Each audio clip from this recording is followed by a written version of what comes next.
Today, I'll introduce you 4 anime that came under fire in the past. First, Mushoku Tensei. This anime came under fire in China, not in Japan. I'll tell you how it happened in turn. There is a popular video streaming service in China called Bilibili. That's where the Mushoku Tensei was officially broadcast. Mushoku Tensei is very popular and it's about to be replayed 100 million times. But then a very popular streamer on Bilibili made an offensive remark against Mushoku Tensei. This got the actual delivery streamer to report this anime to the CCP. Due to this incident, Bilibili has stopped distributing this anime. But a viewer who liked and watched this anime couldn't possibly understand this. Infuriated viewer began to report this streamer to the Bilibili. Then Bilibili management will ban this streamer's account. Bilibili announced that they will not only ban his account, but also take legal action. I wish I had all ended with theirs, but it is not the end. This incident became so big that people who don't normally watch anime found out what this anime was about. They then began to say that this anime was misogynistic.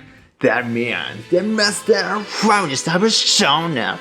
Feminists went on to say that Bilibili is a misogynistic company that distributes misogynistic anime.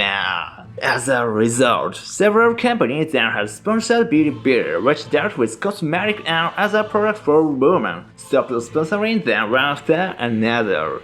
These are the details of Mushoku Tensei that came under fire in China. It's common in Japan for feminists to go nuts for anime, but there are some anime in which men are displeased. But men say this discriminates against men. Screw you! They don't say things like this. Or men will say this. Stop trying to crush what others are enjoying just because you don't like it. Second, HELLSING. HELLSING has been under fire twice. The first was in 2001 and the second in 2006. HELLSING is a show in which vampires fight their enemies with stylish moves. This show's enemy included Nazis. The Nazis were a German political party that committed genocide and other atrocities in the past. First of all, HELLSING was once animated in 2001, but this anime turned out to be very different from what everyone expected. They eliminated all the enemies that appear as Nazis and introduced original anime characters. Of course, the story of this anime is now completely different from the original. The depiction of Nazis is basically taboo, and the removal of the character is not incomprehensible. But of course, people who liked the original work didn't agree with this, and the original author was furious about the contents. The anime studio sent a DVD of the anime to the original author as a commemoration of the anime. But the original author saw the DVD immediately without even opening it.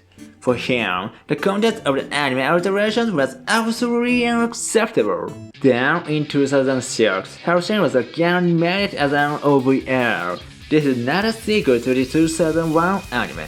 This anime adaptation is almost identical to the original. Naturally, the Nazi content is also animated as is. It seems that the depiction of Nazis, a taboo subject, would cause a problem. But in this work, the Nazis are the appearance. The story never became a big problem. The ending theme for episode 4 caused a problem. The content is that British buildings are destroyed while playing Nazi war songs. This was in the air become a problem. Moreover, this ending theme is played and sung by the Polish National Orchestra. Pretty funny joke. In Japan, this incident is commonly known as the stylish international problem. But the actual international reaction was apparently that the Germans were seriously pissed off, and the Brits were laughing hysterically. Seems the Brits get the joke. Also, since it's the ending, the credits are naturally listed. This credit is commonly known as a complete list. Third, Nourin. Nourin is a romantic comedy set in an agricultural high school. This anime has quite a strong comedic element to it. It's quite funny with parodies and dirty jokes. In Japan, animes are often used to revitalize towns. By setting an anime in an area that has a small population and tourist population, you can greatly increase service and stimulate the rural economy. In some cases, the use of anime to revitalize town has tripled the number of tourists. Nourin also is used to revitalize towns. Naturally, it's necessary to cooperate with citizens of the area in order to revitalize towns. First of all, it's important to let the citizens know what kind of anime Nourin is, right? So, they had a screening of episode 1 of Nourin for the people in the community. Since Nourin is an anime about agriculture, farmers and others come to watch it.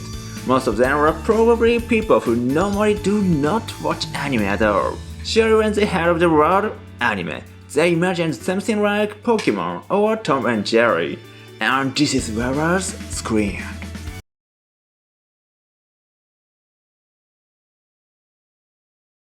The main theme of this anime is agriculture, but there are quite a lot more gag scenes than that.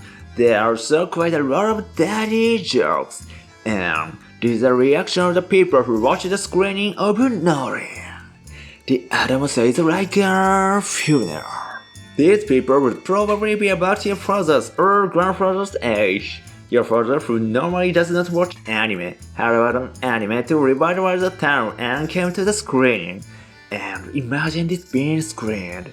I'm sure he would have reacted this way. No, in your father's case, he might have reacted like this. Thus, the screening of Nourin was a great success.